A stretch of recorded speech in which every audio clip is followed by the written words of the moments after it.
Morning, Joe Deary, Powerful Improvements, Putnam, Connecticut. I'm out here in the woods today.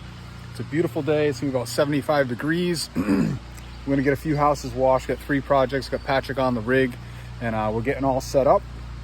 And we'll show you what's going on. All right, Patrick, we're out here set up on job number 1 today.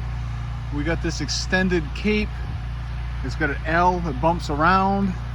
We got a garage to clean. Take out the backyard. Very dirty garage. Pretty decent sized building. And then the back of this building, of course, is very dirty. And we've got another big length that goes over there. So I'm doing the back here, wrapping around the front, and then we'll do the other side. So here we go, gonna jump right in and get things going. Sometimes I like to do a test hit for fun. So you see, that's what we had. I just sprayed some SH on there, and it's gonna melt it. It's gonna be beautiful. It's gonna be very quick today.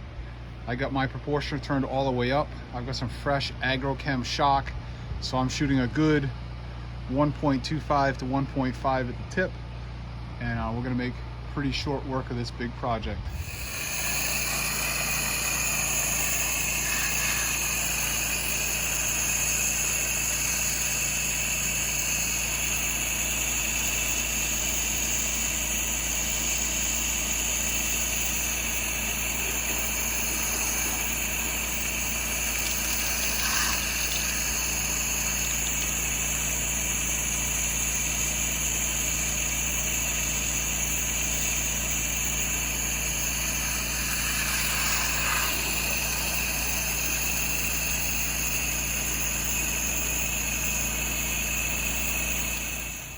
Soaping everything back here.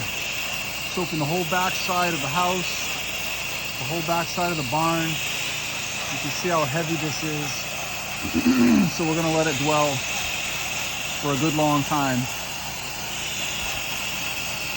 I'd like to see, 10, 15-minute dwell on this.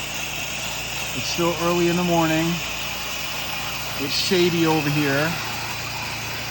We had a ton of rain last night. So it should stay moist enough for me.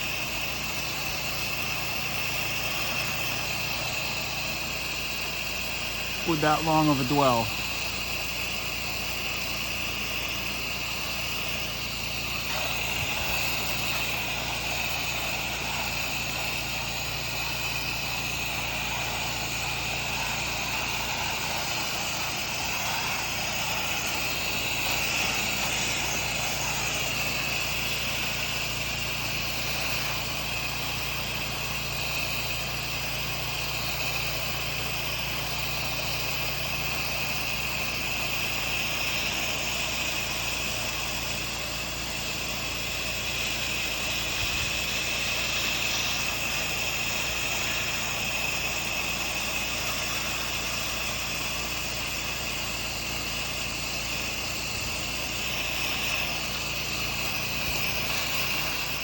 All right, I'm over here to rinse the back of the barn now, and you can see that it is perfectly clean.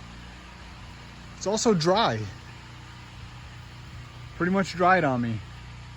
But we're gonna rinse it right now, and I don't see any issues.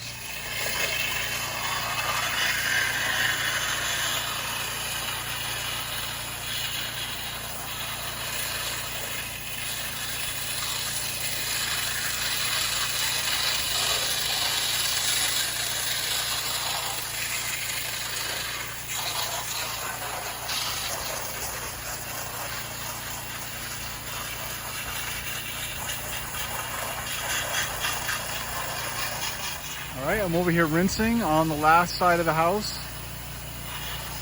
That's where I started, way over there on the end by the pool. Wrapped all the way around. Like I said, this thing's like a wedge shape. There's the other half of the house way over there. So I mean, it's a pretty big place, but we're cruising. I've been here about an hour and a half so far. I figure I go about another half an hour. Beautiful day.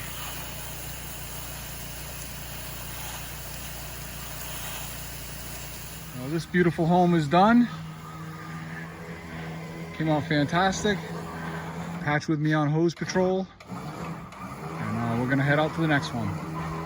All right, that big old place took about 8 gallons of shock, so I'm sitting at right about, let's see, 16 or so left for the day. 16, 17 maybe, 17 I think, and that's more than enough to get me through the next 2 projects. All right, I'm all set up on my second project of the day. Big old cape, set up with the truck over here, pulled through the fence all the way across the back to the far end. All sorts of lichen on the back side of this building. I've got my sauce to downstream turned up as hot as I can, and let's go get jumped in here. It's another pretty big house, and of course it's very dirty. I got a lot of dinge and a lot of lichen, angles everywhere, so it's going to take a little while to wash this building. I'm going to soap this whole back all at once, and this big end all at once, and that white fence. I don't know if you can see, I want to try to show you, but there's lichen all up in here. Not sure if you can see it or not, but that's what we're going to contend with. I'm going to try to let this dwell as long as I can, soften that up, hopefully knock it down easy.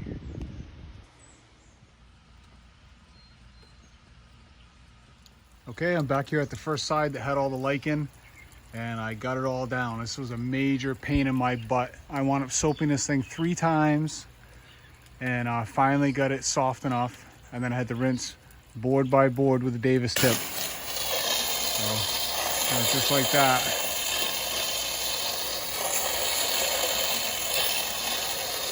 Back and forth like that. But we got it all down, looks great. And I'm gonna wrap it up, and Patrick and I are gonna go grab some lunch. Hey guys, video's a little short from yesterday. I wound up not taping or videoing my last project of the day. Brought Patrick home from lunch, hung out for a little while, and then just went and cranked one last project. So I'm gonna jump in, add this video to yesterday's video, and I'm out here resetting the rig. So those of you that have been watching know I filled my tank with rust and mud the other day. So I've disconnected my water completely from the tank, all the plumbing, etc., and pulled the 100-gallon out completely. I pulled my SH tank out, my soap tank out, everything. And I've sat back here and hosed this. This deck is holding up really well. Lance, if you're watching, thank you very much. I know you'd be curious to see how things have held up.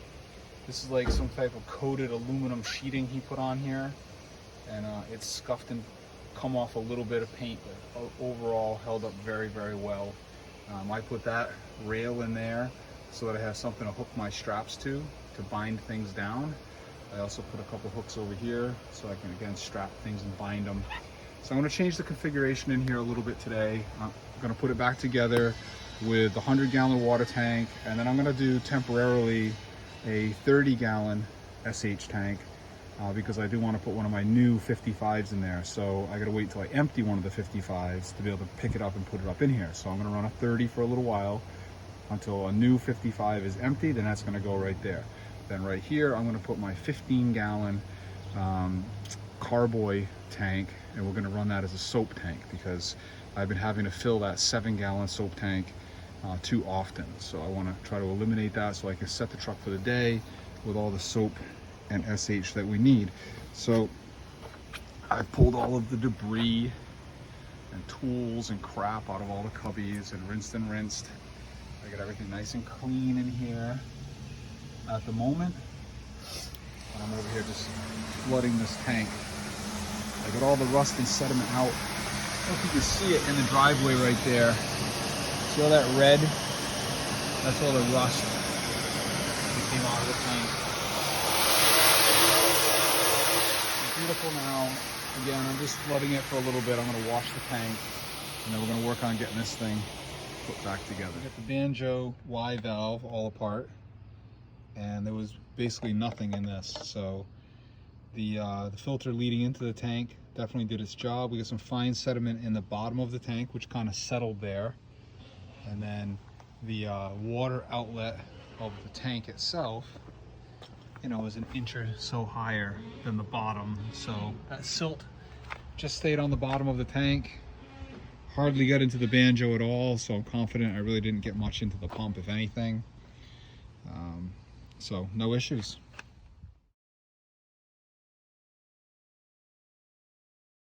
All right, picked up a couple new hoses to keep on the rig.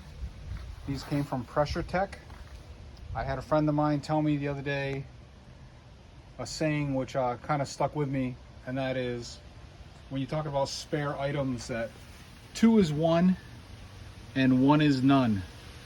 So just thinking about that as I'm ordering things for the truck. So I bought 2 additional 100-foot hoses to keep on the truck. Again, these are from Pressure Tech. They're Suttner America 3/8, 4,000 PSI, single wire, gray, non-marking, and this end has a swivel on it, see? That's nice. That's one thing I don't think you get with your big box store hoses. If you guys are buying things at Lowe's, you know, you start buying some better stuff. These swivels makes a big difference when you're rolling things up.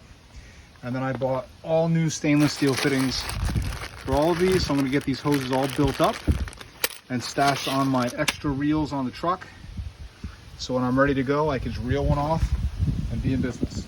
Okay, so I've spent a good portion of my day reconfiguring some tanks and some plumbing, and this is what we've got for now. Okay, this is going to change again, but this is what we have today. So in the back I've got my 100-gallon buffer tank. The red hose fills from that filter from the reel through the Hudson float valve to fill that tank. This right here is a little makeshift drop stick. It's a PVC tube with a rubber line that goes down in it, with an elbow there, 1/2-inch hose that feeds my proportioner. So I'm drawing fresh water directly from the tank with a plastic screen filter on the end to the proportioner. The changes I've made are these tanks. This is a 30-gallon SH tank. That's my new 15-gallon soap tank. And I plumbed these lids. Some of these lids that are on here have threading in them, 3/4 inch threading, so you can thread a fitting in there. So I threaded a fitting into that, okay, and I've set up a direct transfer pump, so I'm no longer going through the proportioner. So I'm going to transfer chemical using my Gen 2. I got these 2 pumps right here, which are dead, not dead, but not doing anything. So I've linked up to this one. This is chemical in, gets plumbed right here directly to this fitting, okay. Then I made a new lift tube, which is here, okay. I'm gonna probably change that a little bit too. It's longer than the one I had, but this way I don't have to constantly be pulling my drop stick to do different things. So this is going right in my tank right there. Then I just turn this 5.5 pump on.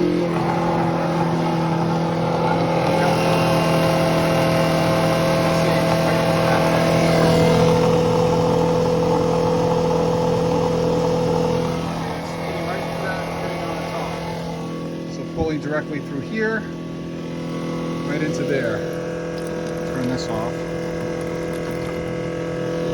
Some water leaking.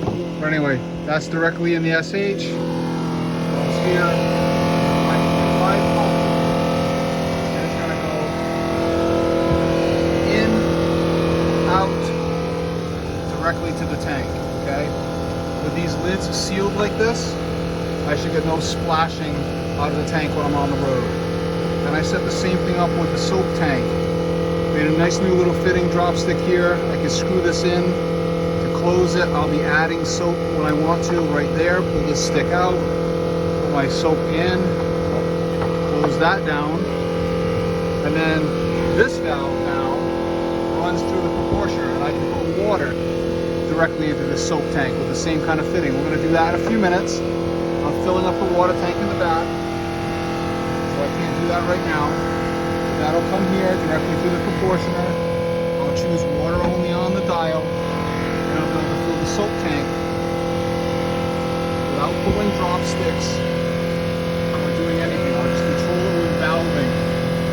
Turn the valve where I want it, tell it what I want it, put water in the soap tank. When my machine runs out of SH, I'm not going to have to pull the drop stick or anything.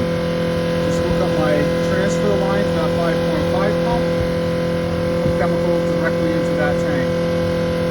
This hose, to flush this pump, I'll be using my bucket system here. and filling this bucket with water. When my tank is full, I'll have water flowing there. Then simply pull this hose, stick it in the bucket, pull a couple gallons of water, which will go into my SH tank, and that'll flush that pump for me. So it's going to be a little more efficient process than what I was doing before. The only things that are going to change back here now is that that tank is going to become a 55. So as soon as this tank is empty, that's going to be my new chem tank on the truck. And it will be correctly labeled, nice and fresh and clean, and that'll make me happy. That's it for today. That's the current configuration. Let me just throw the hose in there.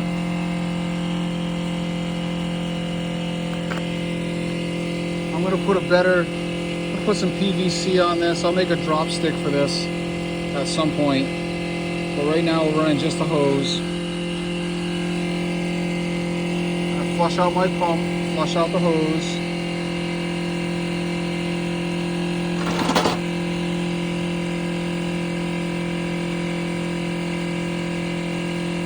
And that works real well. Alright, so you shut this pump off.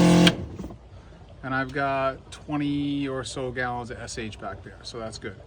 So then once I use that up, I'll pull that tank out, and then I can put this empty tank up in there. Now I've got my soap tank running through this banjo valve, see? And that runs into my proportioner. Okay? I've already put 10 or 12 ounces of eliminator soap in there. I've got this set up with no SH, no soap, water only. Turn this valve on now that my buffer tank is full. Let's see. And I gotta make one more move right here. Take it off of downstreaming and put it back on 12 volt. All right. Now that's gonna pull water and some air. First time we've used it since all the tank's been empty. The soap tank is full up. Transferring water. There we go. So I'll be able to fill that up real sweet and easy out on the job. Cool. So we ran hard all this week and dead empty. Truck is dead empty, like fumes. My auxiliary tank is dead empty, and my pressure washer has maybe a gallon left in it, so it's convenient. I fuel everything from this one side, fill this up, fill that up, fill the little machine up, and I'll be ready to go. All my water tank's empty. I got no ladders on this thing right now because of our little reset today, and this thing is light as can be. My suspension is raked forward. Loving it. It's nice to ride around with no weight for a few minutes. This thing is always weighted down. So anyway, filling it all up. So we upgraded the suspension on this thing this year. That spring stack is from a dually. It's 4,400 pound springs, brand new Bilstein shocks. And as you can see, we're nowhere near the helper spring here. This helper spring was from my spring stack last year, and you can see I was riding off this bumper all year last year. We are 3 or 4 inches from that now. Even fully loaded, these springs don't even have any arch in them at all. So that was a nice upgrade for me. Made a huge difference in the overall stance and ride of this truck. It feels much more capable.